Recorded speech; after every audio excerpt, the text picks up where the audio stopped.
Hello everybody, how are you? I am Norez and your teacher here and will be teaching you a different question and their answer.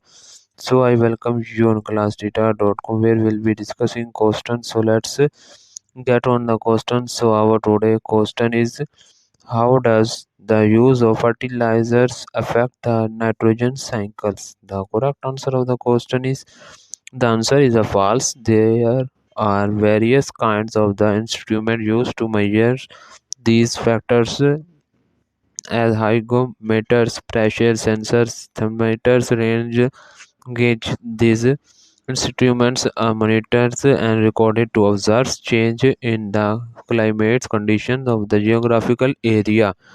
So that the answer of the question. If you are searching any other question, please visit www.classtheta.com and find on the search section.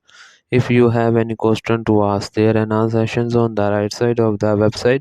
Fill the form and will be answering you as soon as I can. Thank you for watching this video. Please do not forget to like, share, subscribe our channel. Until next question. Bye bye.